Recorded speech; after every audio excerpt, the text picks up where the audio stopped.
So have the Commonwealth nations been doing lots of business with China whilst the UK's been caught napping? I think so. I mean, the Commonwealth countries will do business with whomever they can. A lot of these are reasonably poor countries. The terms that China has been offering, both for investment and trade, on paper look good.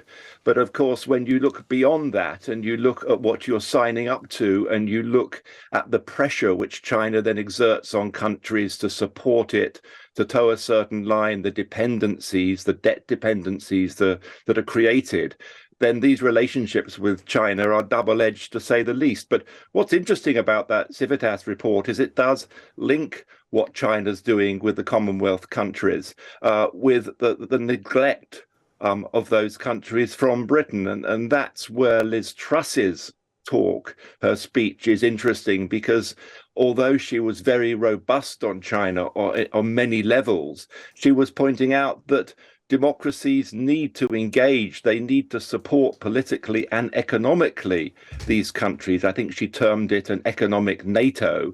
And in fact, the way of pushing back against China is multi-leveled. It's economic as much as it is strategic. And from China's perspective, is it just about gaining influence in the world in much the same way that Britain and America have done for centuries? Is this just, China staking its place, sensing an opportunity? It certainly is. If you look at the relationship that China has with many poorer countries, they are classically colonial. It is a remake, if you like, of the old imperialism. China is using its money. A lot of these investments simply aren't commercial. They're done for strategic reasons. China is using this program. They call it the Belt and Road, rather clunky title, but essentially it's a program of influence peddling. It is a way of building your power internationally. And of course, if you look at the way a lot of these countries line up on issues like Hong Kong, Xinjiang, COVID, a lot of them will throw their support behind China because they have little choice. What's interesting, though, is a lot of these investments are now going bad. They're going south, they're going sour. And what had looked like quite a powerful tool for China is somewhat backfiring, because a lot of these countries are in such a bad way in debt terms, and that's largely a result of the loans and the investment they've taken from China, which typically lack transparency and are riddled with corruption.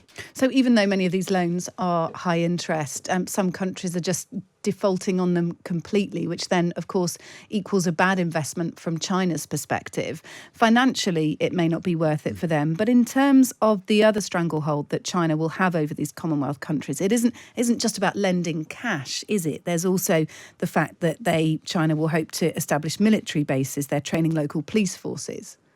Indeed. In fact, when a loan went bad in Sri Lanka not so long ago, China took possession of a port that they'd built. China is a huge investor in Pakistan, which is now teetering on the brink of bankruptcy. And there's a real concern that China doesn't do what other countries do when they lend. They get together, they reschedule, they forgive. China's much tougher, and it has failed to join any international efforts for debt relief.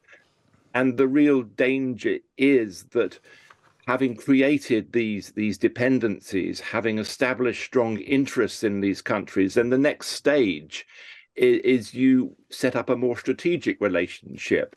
You look for military rights, for basing rights, for ports. And that's the real worry, I think, of Western democracies, is this isn't just a case of benign investment. It's China extending its influence and interests around the globe in a classically imperial colonial manner, and then following that up potentially with ports, with facilities, with other strategic footholds in those countries. And are there particular countries who are further into this than others, who are particularly susceptible to the influence of China?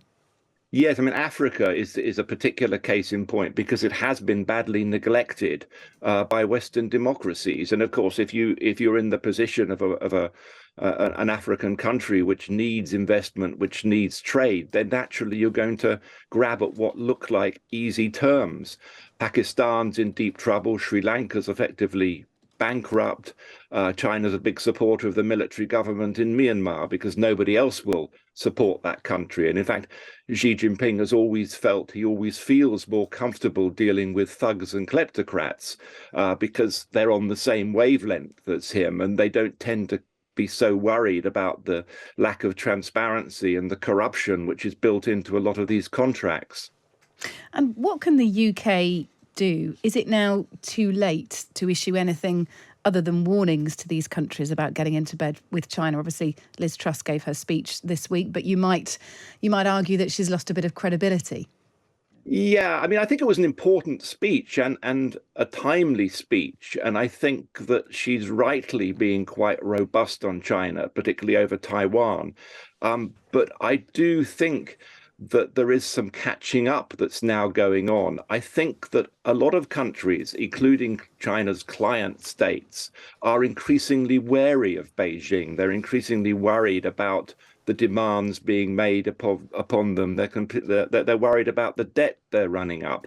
And I think there is a greater awareness now in the UK, in the US, in the EU, that Western democracies have kind of missed the boat on this, and they need to catch up. They need to recognize that building economic relations with these countries is as important as sending a warship through the South China Sea, if you like, in pushing back against China. And I think they recognize that China has a lot of issues at the moment, a lot of vulnerabilities, a lot of economic problems.